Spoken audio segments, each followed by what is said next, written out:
अस्सलाम वालेकुम स्टूडेंट्स, आज हम डिस्कस करेंगे एक्सरसाइज नंबर 9A जो कि हमारे चैप्टर नंबर 9 का एक टॉपिक है। और चैप्टर नंबर 9 में हम लोगों ने वैसे तो रेशो, रेट, स्पीड और टाइम के बारे में पढ़ना है, लेकिन एक्सरसाइज 9A रिलेटेड है किससे? रेशोज़ के बारे में। सबसे पहले स्टार्ट करते हैं क्वेश्चन नंबर 1 से। Simplify each of the following ratios. अच्छा, रेशोज़ के बारे में we have already discuss that ratio is basically the division between two quantities having similar units. Question number 1 अगर तुम और से देखो तो तुम्हारे पास लिखा हुआ 1.5 kilograms ratio 350 grams. You can not simplify it. क्यों? क्योंकि तुम्हारे पास रेशोज़ के यूनिट सिमिलर नहीं है। So first of all we have to make their unit similar and it is convenient for us to convert a larger value into smaller one. Kilogram बड़ी quantity है तो आप किलोग्राम को ग्राम में convert कर दीजिए। कैसे करेंगे? 1 किलोग्राम बराबर होता है 1000 ग्राम के। आप क्या करोगे? 1.5 को 1000 से मल्टीप्लाई करवा दोगे तो हमारे पास आंसर आ जाएगा 1500 ग्राम्स रेशो 350 ग्राम्स। 0 से 0 कैंसिल कर दीजिए। फर्दर आपके पास आंसर आ जाएगा 150 रेशो 35 और 150 और 35 मल्टीपल है 5 के, मतलब ये 5 के टेबल में आते हैं। तो जब आप इसको सिंप्लीफाई करेंगे आपके पास आंसर आ जाएगा 30 रेशो 7 ग्राम्स। ठीक है, अब आपके पास नेक्स्ट क्वेश्चन में दो फ्रैक्शंस मौजूद हैं। जब आपके पास सिर्फ दो फ्रैक्शंस मौजूद हों और रेशो आपने मालूम करना हो तो आप उनको क्रॉस मल्टीप्लाई करवा दीजिए। What do you mean by this? You need to multiply in this situation 5/7 and 9/24। So you will get the answer like this कि जना 15 times 7 ratio 9 times 24 will give you the value of 105 ratio 216. They both are the multiple of 3, मतलब 3 के table में आते हैं। So when you simplify these values you will get the answer of 35 ratio 72. Moving towards the next part. In this part we are provided with two decimal values. अब अगर आपके पास दो decimal values हैं तो सबसे पहले आपने इन डेसिमल वैल्यूज़ को होल नंबर में कन्वर्ट करना है। अपने जहन में ये बात बिठा लीजिए कि अगर आपके पास फ्रैक्शनल वैल्यूज़ हैं या आपके पास डेसिमल वैल्यूज़ हैं तो ये कन्वीनियंट है आपके लिए कि आप अपने काम को होल नंबर में कन्वर्ट करें और फिर काम को स्टार्ट करें। How can we convert these decimal values into whole number? उसके लिए आपको ये चेक करना पड़ेगा कि आपके पास डेसिमल के बाद कितने डिजिट मौजूद हैं। लकीली इस पार्ट में हमारे पास जो दोनों वैल्यूज़ मौजूद हैं उन दोनों वैल्यूज़ में हमारे पास डेसिमल के बाद 2 डिजिट मौजूद हैं। तो हमने इन दोनों को एक ऐसे नंबर से मल्टीप्लाई करवाना है जिसमें 2 ज़ीरोज़ मौजूद हों। और लकीली ऐसा नंबर सबसे छोटा कौन सा होता है? 100। आप 100 से मल्टीप्लाई करवा दोगे दोनों वैल्यूज़ को। It will give you the value of 45 ratio 85। दोनों 5 के मल्टीपल्स हैं। जब आप सिंप्लीफाई करोगे it will give you the value of 9 ratio 17। अब हमारे पास 3 वैल्यूज़ मौजूद हैं, लेकिन बात वही है कि इनमें से एक का यूनिट सिमिलर नहीं है। तो हमारे लिए कन्वीनियंट क्या है कि हम जनाब लार्जर वैल्यू को स्मॉलर वन में कन्वर्ट कर लें। किस तरीके से करोगे? 580 ml विल रिमेन सेम। 1.12 को आप 1000 से मल्टीप्लाई कीजिए। 104 ml will remain same. So the answer would be 580 ml ratio 1120 ml and 104 ml। They all are the even number, so they are definitely divisible by 2। तो जनाब 145 ratio 280 ml ratio 26। ठीक है जनाब, यहाँ तक बात समझ में आ गई। Now moving towards the third part, और थर्ड पार्ट में हमारे पास 3 फ्रैक्शन मौजूद हैं। Now if you have more than 2 fractions you need to take the LCM of every denominator and whatever the value you get as LCM you just need to multiply that particular value to the every ratio you have। आप क्या करोगे? आपके पास 3 denominator मौजूद हैं, 3, 2 और 8। LCM लीजिए, value आएगी 24। हर fraction से मल्टीप्लाई करवा दीजिए, मतलब 2/3 multiply by 24, 3/2 multiply by 24 and 5/8 multiply by 24। Simplify करेंगे तो 3 times 1 equals to 3 and 3 times 8 equals to 24। 3 times 8 बराबर हो 2 times 8 बराबर हो जाएगा 16 के। सिमिलरली जब आप नेक्स्ट फ्रैक्शन की तरफ जाओगे तो 2 times 1 equals to 2 and 2 times 12 equals to 24 and 3 12s are 36। this is the simplified form। आगे प्रोसीड करते हैं। Moving towards the last part. इस सिचुएशन में भी हमारे पास 3 होल नंबर में वैल्यूज़ मौजूद हैं, लेकिन अब की बार कहानी थोड़ी सी डिफरेंट है। 2 वैल्यूज़ में डेसिमल के बाद 2 डिजिट्स मौजूद है, एक में डेसिमल के बाद सिर्फ 1 डिजिट मौजूद है। इन दैट पर्टिकुलर सिनेरियो आपने ये देखना है कि किस जगह पर ज़्यादा डिजिट्स मौजूद हैं डेसिमल के बाद। तो हमारे पास डेसिमल के बाद 2 डिजिट्स मौजूद हैं, तो आपने इसको भी 100 से मल्टीप्लाई करवाना है, तीनों वैल्यूज़ को, क्योंकि 100 में 2 ज़ीरोज़ मौजूद होते हैं। So this will give you the value of what? 0.33 multiply by 100, 0.63 multiply by 100 and 1.8 multiply by 100 further leads to 33 ratio 63 ratio 180। They all are the multiple of 3। जब आप इसको सिंप्लीफाई करेंगे आपके पास आंसर आ जाएगा 11 रेशो 21 रेशो 60, जो कि further divisible नहीं है क्योंकि ये किसी भी एक कॉमन नंबर के मल्टीपल्स नहीं है। तो क्वेश्चन नंबर 1 में हम लोगों ने रेशियोज के यूनिट्स को सिमिलर करना सीखा, 2 फ्रैक्शंस या 2 डेसिमल वैल्यूज मौजूद हो तो उनको कैसे होल नंबर में कन्वर्ट करना है, 3 डेसिमल वैल्यूज या 3 फ्रैक्शंस मौजूद हो तो उनको हमने कैसे होल नंबर में कन्वर्ट करना है. Now moving towards the next question. Question number 2. Find the value of A if A ratio 400 equals to 6 ratio 25 and part B given that 5B ratio 8 equals to 2 ratio 5. Find the values of B. So सबसे पहले हम part A को start करते हैं. Question क्या है? A ratio 400 equals to 6 ratio 25. Ratio means you need to divide these two values. So I can write it in fraction form. So it could be written as A upon 400 equals to 6 upon 25. Cross multiply करवा दीजिए 400 को because you need to make A as the subject of the equation. So A equals to 400 by 6 upon 25. Simplify करेंगे तो 25 1 जा 25 and 25 16 जा 400. It will lead you the answer that is equals to 96. ठीक है जना. पार्ट बी की तरफ बढ़ते हैं. 5b ratio 8 equals to 2 ratio 5. फिर आप इसको फ्रैक्शनल फॉर्म में कर दीजिए. 5b upon 8 equals to 2 upon 5. आपने b को सब्जेक्ट बनाना है because you need to find the value of b. तो जिसकी हमने वैल्यू मालूम करनी होती है we have to find that value as the subject of the question. So cross multiply करवा दीजिए 5 और 8 को. It will give you the value of b equals to 8 by 2 upon 5 by 5. 8 by 2 equals to 16 and 5 by 5 equals to 25. So the final value of b is 16 upon 25. ठीक है. इसको आप 16 ratio 25 की form में भी लिख सकते हैं. ये भी आपके लिए कन्वीनियंट है, फिजिबल है, इसमें कोई परेशानी की बात नहीं है. Now moving towards question number 3. Given that 2x upon 5 ratio 3y upon 8, find the ratio of x ratio y. What does it mean? You need to find your final answer in the form of x ratio y. मतलब आपने x और y की accurate values मालूम नहीं करनी, बल्कि आपका जो final answer होना चाहिए that must contain x ratio y in it. ठीक है, स्टार्ट करते हैं. तो जनाब 2x upon 5 ratio 3y upon 8, according to the situation in the question, हमें x और y को सब्जेक्ट बनाना पड़ेगा क्योंकि हमने इन्हीं दोनों के लिए पूरे क्वेश्चन को सॉल्व करना है. So how can we make it? 2 और 5 को इक्वल्स टू के या रेशो के दूसरी तरफ ले जाइए और y को रेशो के एक तरफ ले जाइए जिस तरफ x मौजूद है. So we can make it in such a way that x upon y equals to 3 by 5, क्योंकि ये 5 इक्वल्स टू के लेफ्ट हैंड साइड पर डिवाइड हो रहा है, उस तरफ जाकर न्यूमरेटर में चला जाएगा. और 2x में जो 2 लिखा हुआ है ये बेसिकली मल्टीप्लाई हो रहा है लेफ्ट हैंड साइड पर रेशो के, तो उस तरफ जाएगा तो डिवीजन में चला जाएगा. सो जनाब x upon y equals to 3 by 5 upon 8 by 2. Simplify करोगे आंसर क्या हो जाएगा? x upon y equals to 15 upon 16. But this is not the demand of the question. You have to write your answer in the form of the ratio. आपने अपने final answer को ratio की form में लिखना है. So x ratio y equals to 15 ratio 6. This is your final answer. ठीक है जनाब, आगे बढ़ते हैं. Okay guys, now moving towards question number 4. Given that A ratio B ratio C equals to 75 ratio 120 ratio 132 and you need to simplify A ratio B ratio C, then you need to find B ratio C and finally you need to find B ratio A. चलिए जी start करते हैं. Simplify A ratio B ratio C. अब देखो situation क्या है. A ratio B ratio C में सबसे पहले तुम्हारे पास A लिखा हुआ है, तो इसके इक्वल्स टू में जो वैल्यूज मौजूद होंगी उसमें भी जो वैल्यू पहले लिखी होगी इट रिलेट्स टू A. तो जनाब it means 75 is related to A, 120 is related to B and 132 is related to C. अब 75, 120 और 132 they all are the multiples of 3, मतलब ये 3 के टेबल में आते हैं. तो जब आप इसको सिंप्लीफाई करेंगे तो आंसर क्या हो जाएगा? 25, 40 और 44. ठीक है. अब इससे ज़्यादा फर्दर ये डिविजिबल नहीं. ठीक है, तो आगे बढ़ते हैं. अब हम B और C को मालूम करते हैं. तो जनाब B रेशो C की वैल्यू इस वक्त कितनी है? That is 40 ratio 44. तो जब आप 40 रेशो 44 को सिंप्लीफाई करोगे तो आपके पास क्या वैल्यू आ जाएगी? ये दोनों 4 के मल्टीपल हैं, तो 10 रेशो 11 आ जाएगा.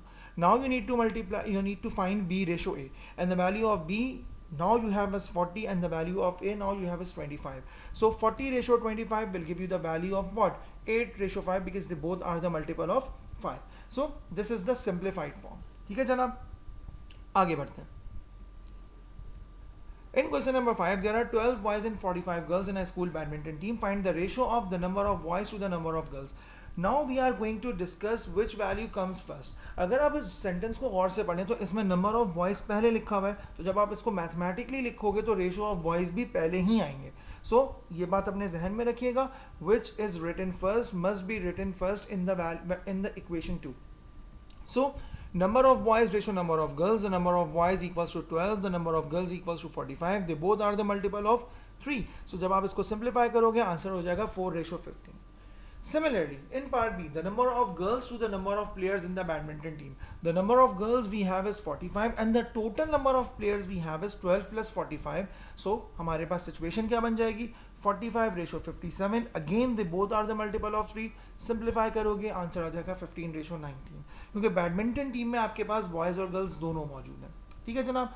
Now moving towards question number 6. A total of 3,600 athletes participated in the Singapore 2010 Youth Olympic Games. There were 1,200 media representatives who reported on the games, 20,000 volunteers who helped out during the games, and 3,70,000 spectators who attended the games. Find the ratio of the number of athletes to the number of volunteers. In part A, you need to find the simplest ratio between the athletes and the volunteer, and athletes is written first, so you have to write their ratio first. So number of athletes were 3,600, number of volunteers were 20,000. So कैसे simplify करोगे? 3,600 ratio 20,000. Simplified form में लेकर आओगे answer आ जाएगा 36 ratio 200. Both are even number, so further simplify हो सकते हैं. So 18 ratio 100. Still you have 2 even number, so इसको भी आप सिंप्लीफाई करोगे आंसर आ जाएगा 9 ratio 50. Now in part B, the number of media representative to the number of athletes to the number of spectators. So the media representative we have was 1,200. The number of athletes we have was 3,600. The number of spectators we have are 3,70,000. Simplify करेंगे 200 ratio 36 ratio 3,700. They all are even numbers, so they can be divisible by what? 2. So simplify करोगे 100 ratio 18 ratio 1850. Still we have even values, so फिर 2 से divide कर सकते हैं. So the answer is 50 ratio 9 ratio 925, and they are not the multiple of any common value. So इसका मतलब ये इससे ज़्यादा simplify नहीं हो सकते. नेक्स्ट क्वेश्चन की तरफ बढ़े. चलिए जी, question number 7. A certain amount of money is shared between Rui Fang and Vishal in the ratio 5:9. If Rui Fang gets $44 less than Vishal, find the total amount of money that is shared between the two boys. बेटा kindly अपनी attention को divert मत होने दीजिएगा, because it is very important question and you are going to learn very important thing in this question. ठीक है. A certain amount of money, it means we have a total of some money which we don't know कि वो कितनी है. ठीक है. And we have divided that particular value in between Rui Fang and Vishal. हमने रुई फैंग और विशाल के दरमियान उसको डिस्ट्रीब्यूट कर दिया. स्टार्ट करते हैं. The formula for finding proportion is value equals to total value multiply by individual ratio upon sum of all the ratio. Right now we have two ratios, that is 5 and 9. So sum of all the ratio तो मेरे पास हो गया जनाब 14 के बराबर. Individual ratio की बात करते हैं तो रुई फैंग का इंडिविजुअल रेशो 5 के बराबर है और विशाल का इंडिविजुअल रेशो जो है वो जनाब 9 के बराबर है. But the thing is that we don't have the total value as well as individual value. So एक इक्वेशन में अगर दो अननोन्स आ जाते हैं तो सिचुएशन को टैकल करना थोड़ा सा मुश्किल हो जाता है, और इस सवाल में हम यही सीखेंगे. We don't have the total value here, moreover we don't have the value received by any of the boys. So we can consider that Rui Fang gets x dollar as we don't have any specific value. तो अब मैं consider कर लेता हूँ कि जनाब रुई Fang को उस सम ऑफ टोटल मनी से, जो कि मुझे नहीं पता, उसमें से x डॉलर्स मिले. और एक और सिचुएशन आगे मौजूद है कि रुई फैंग को $44 कम मिले हैं विशाल के मुकाबले में. So we can write it in such a way कि अगर रुई फैंग को x डॉलर्स मिले हैं तो Vishal must have $44 more than Rui Fang. What does it mean? अगर रुई फैंग को लेट्स सपोज $50 मिले हैं तो विशाल को 44 और मिले होंगे, 44 प्लस मिले होंगे. सो 50 प्लस 44 की सिचुएशन बनेगी. But right now we don't have the proportion of Rui Fang, so we have suppose that the proportion of Rui Fang is x, so the proportion of Vishal would be equals to x plus 44. ठीक है. And what would be the total value? The total value is the sum of both values. So total value equals to x plus 44, that is equals to 2x plus 44. Now we have the value of total value. ठीक है. Moving ahead.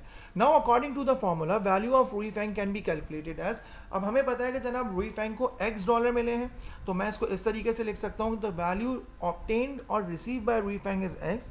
The total value is 2x plus 44, and the individual ratio of Rui Fang is 5, and the sum of all the ratio are 14.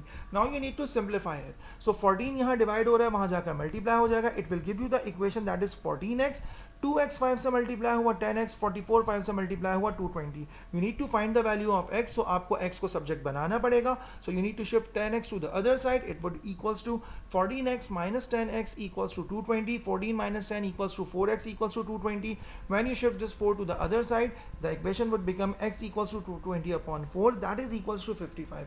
What does it mean? Rui Fang gets $55 and we know that Vishal gets $44 more than him. So what we need to do? We just need to add $44 in $55 to get the value of Vishal. So हम क्या करेंगे? Vishal की value हो गई $99 के बराबर. And in final situation, because we need to find the total value. So the value Vishal gets is $99. The value Rui Fang gets $55. You just need to add both values to get the total value, which is your requirement of the question. So 99 plus 55 equals to $154. It means this was the total value divided between these two boys in the ratio of 5:9. So I believe ये वाला concept समझ में आ गया होगा. आगे बढ़ते हैं. चलिए जी. Now moving towards question number 8. Amira, Huixian and Priya makes a total of 15, 30 twice in the ratio 12, ratio 16, ratio 17. What does it mean? The ratio of Amira is 12, the ratio of Huixian is 16, and the ratio of Priya is 17. What you need to find? You need to find the number of toys Huixian makes and the amount of money Priya earns if she is paid $1.65 for each toy. So we have already discussed कि जनाब अगर हम लोगों ने mathematical formula समझना है ratios को तो उसका फार्मूला क्या था जनाब? Value equals to total value multiply by individual ratio upon sum of all the ratio.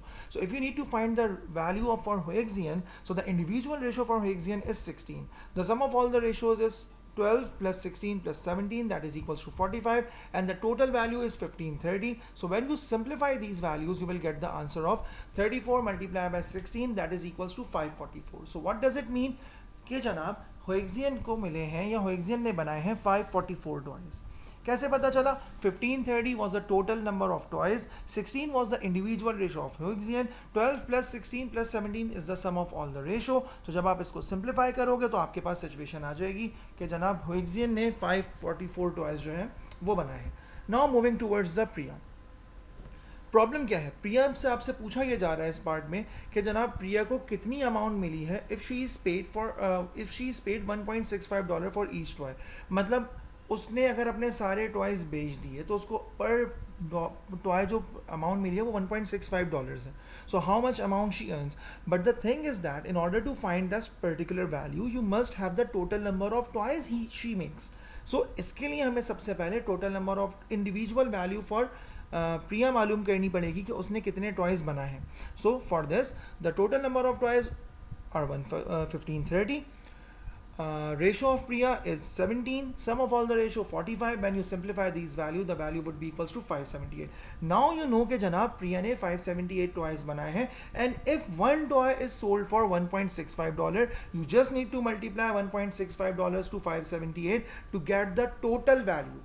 ठीक है जनाब. Like this, if you bought 1 kg of bread for 100 rupees, so अगर आप 2 kg ब्रेड खरीदोगे तो 2 मल्टीप्लाई बाय 100 हो जाएगा, 3 टाइम्स खरीदोगे तो 3 मल्टीप्लाई बाय 100 हो जाएगा.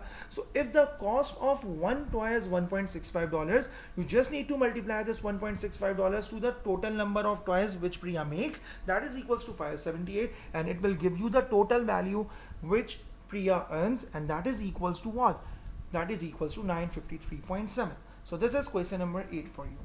Okay guys, now moving towards next question. In question number 9, simplify each of the following ratios.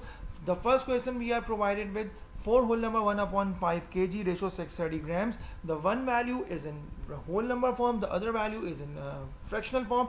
So we need to simplify the fractional form. और हमें पता है हम इसको किस तरीके से करेंगे.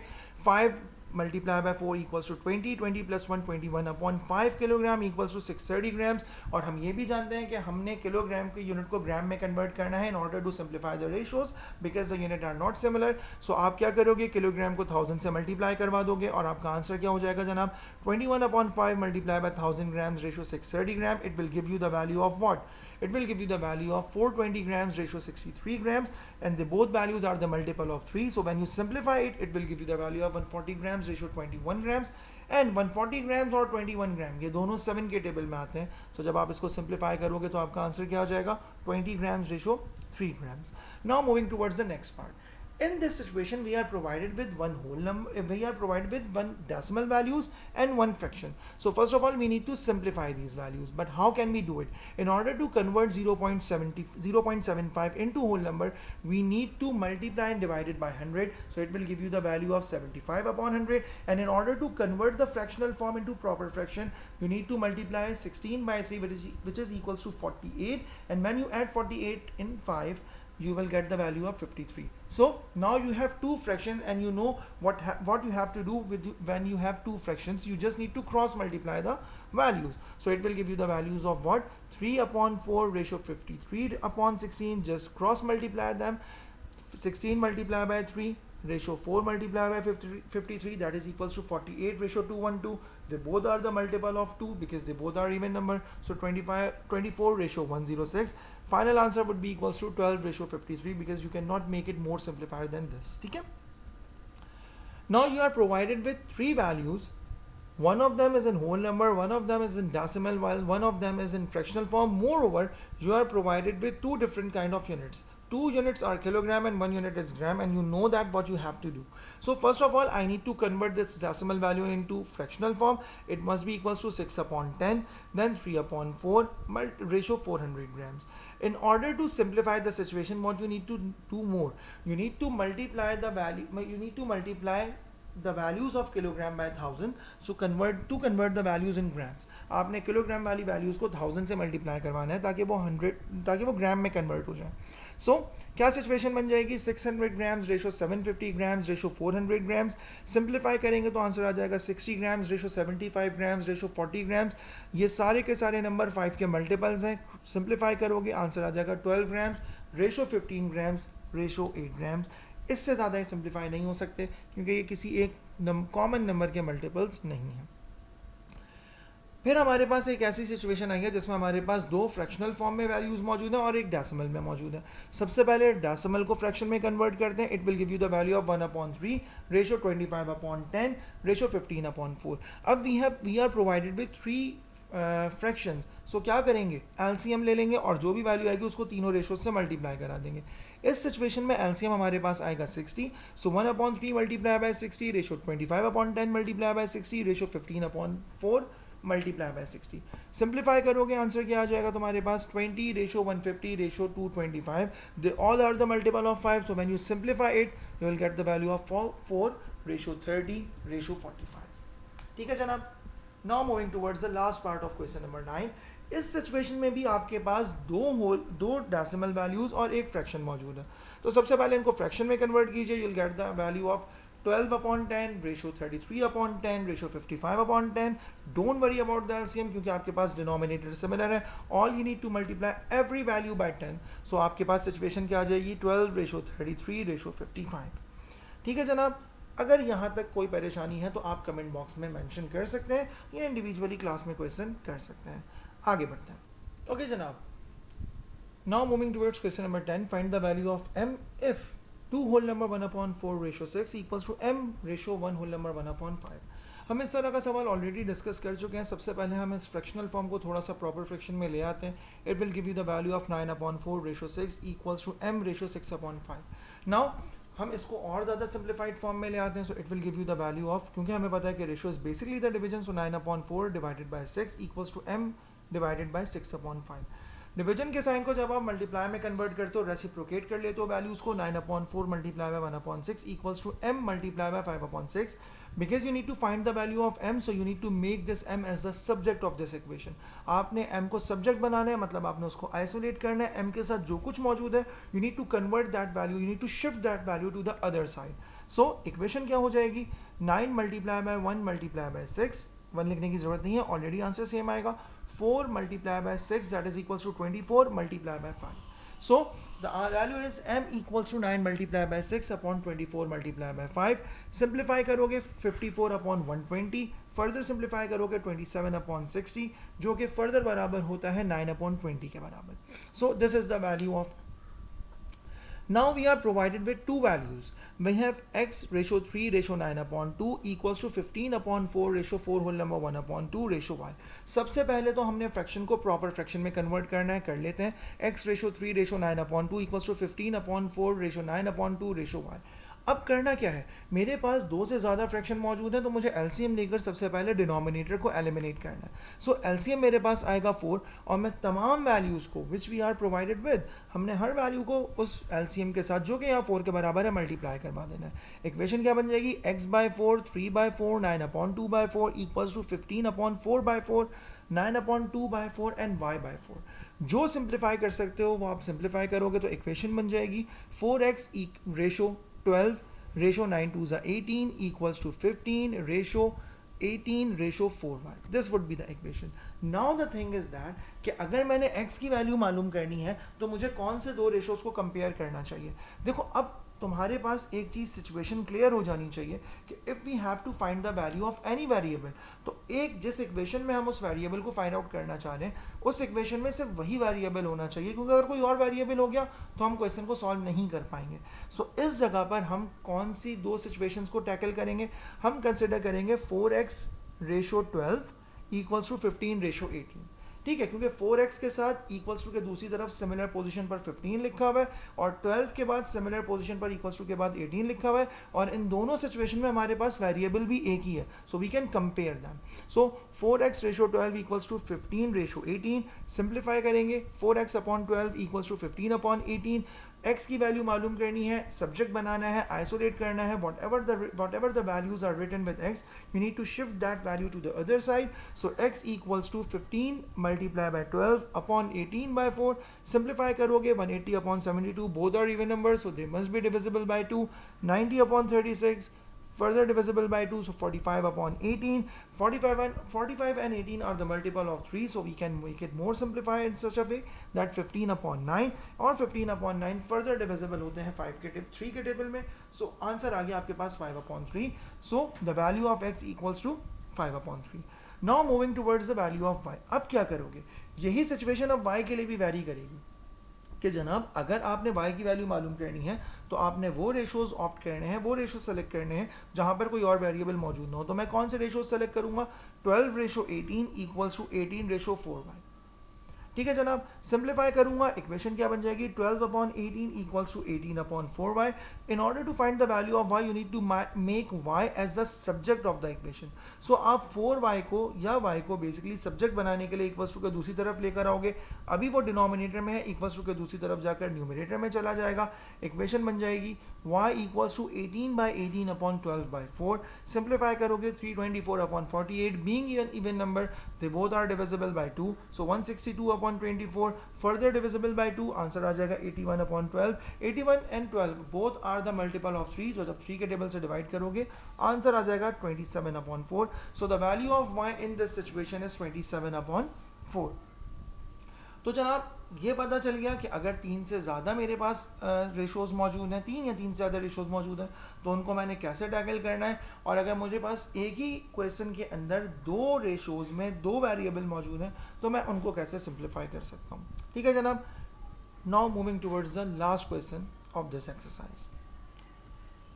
That is question number 11. If P ratio Q equals to 3 upon 4 ratio 2 and P ratio R equals to 1 upon 3 ratio 1 upon 2, find P, Q, R, P ratio Q ratio R and Q ratio R. The thing is that the ratio P is common in both values. P ratio Q में भी P मौजूद है और P ratio R में भी P मौजूद है, लेकिन आप इन दोनों को अभी P ratio Q ratio R की फॉर्म में नहीं लिख सकते जब तक कि P की वैल्यूज बराबर ना हो जाए. तो पहली सिचुएशन में P रेशो Q में P की वैल्यू है 3 अपॉन 4, दूसरी सिचुएशन में P रेशो R में जो P की वैल्यू है 1 अपॉन 3 है. सो अभी आप इन दोनों को सिंप्लीफाई नहीं कर सकते. अब देखते हैं कि इसको कैसे सिंप्लीफाई करते हैं. In order to solve part A, keep in mind that common ratio in both factor must have similar values in ratios. As we have P in both ratios, then we have to make it similar value in both ratios. तो आपके पास क्योंकि P दोनों ratios में मौजूद है तो इन दोनों की वैल्यूज भी सिमिलर होनी चाहिए. कैसे करोगे? For this it is highly recommended to solve one ratio first and then solve the another one to get the corresponding values. Mathematically we can write, हम पहले किसी एक रेशियो को सिंप्लीफाई करेंगे, फिर उसमें जो P की वैल्यू आ जाएगी हम दूसरे रेशियो में भी P की वही वैल्यू बनाने की कोशिश करेंगे. सो मैं सबसे पहले सॉल्व कर रहा हूँ P ratio Q equals to 3/4 ratio 2। The thing is that एक होल नंबर है, एक फ्रैक्शन है, खत्म करने के लिए क्या करूंगा, फ्रैक्शन को दोनों तरफ 4 से मल्टीप्लाई करवा दूंगा क्योंकि एलसीएम 4 आएगा, और जब भी हमने फ्रैक्शन को खत्म करना होता है हम एलसीएम को सारी वैल्यूज से मल्टीप्लाई करवा देते हैं। So the answer could be written as P ratio Q equals to 3/4 divided by 2। P ratio Q equals to 3/4 multiplied by 1/2, that is equals to 3/8. So the ratio of P, so the value of P ratio Q equals to 3/8. What does it mean? P ratio Q में अब जो P की value आपके पास आ चुकी है that is equals to 3, और अब आपने P ratio R में भी 3 की वैल्यू को, जो P की वैल्यू है उसको 3 में ही कन्वर्ट करना है, जो कि इस वक्त 1/3 है। सो बहुत सारी सिचुएशंस मौजूद हैं, बहुत सारे तरीके मौजूद हैं। In this ratio the value of P is 3. Now we need to solve the another factor in such a way that the value of P in the ratio must be equal to 3. Mathematically we can write it as, यहाँ पर भी तुम यही करोगे। कैसे कि जनाब आप यहाँ पर भी एलसीएम लेकर क्रॉस मल्टीप्लाई, एलसीएम लेकर दोनों रेशोज को मल्टीप्लाई करवा सकते हैं, लेकिन हमारे पास एक और तरीका भी है। मेरे पास लिखा हुआ है 1/3, मैं इस 1/3 को किसी ऐसी वैल्यू से मल्टीप्लाई करवा दूं कि मेरे पास आंसर 3 आ जाए। सो अगर मैं 1/3 को 9 से मल्टीप्लाई करवाऊंगा तो ये बन जाएगा 9/3, और 9/3 बराबर होता है 3 के। सो हमारे लिए आसानी क्या है कि मैं दोनों रेशोज को 9 से मल्टीप्लाई करवा देता हूँ। It will give me the value of what, P ratio R equals to 1/3 multiply by 9 ratio 1/2 multiply by 9, जिसमें बराबर हो जाएगा P ratio R equals to 3 ratio 9/2। अब अगर तुम देखोगे तो P रेशो Q में भी P की वैल्यू 3 के बराबर है, और P रेशो R में भी P की वैल्यू 3 के बराबर है। अब तुम इनको कंपेयर कर सकते हो in such a way that P ratio Q ratio R would be equals to what, the value of P equals to 3, the value of Q equals to 8, and the value of R equals to 9/2, but 9/2 fraction है, ख़त्म करने के लिए आपको फिर से LCM लेना पड़ेगा जो कि 2 के बराबर आ जाएगा, और आप सारी वैल्यूज़ को 2 से मल्टीप्लाई करवा दोगे तो सिचुएशन क्या बन जाएगी, 3/2 ratio 8/2 ratio 9/2/2, so it will give you the value of 6 ratio 16 ratio 9, and you cannot make it more simpler because they are not the common multiple of any value। ठीक है जनाब, अब आपके पास P ratio Q ratio R की value तो आ गई है। Now you need to find the value of Q ratio R, and you have the value of Q ratio R in such a way that the value of Q is 16 right now and the value of R is 9 right now, so you can write it in such a way that the Q ratio R equals to 16 ratio 9।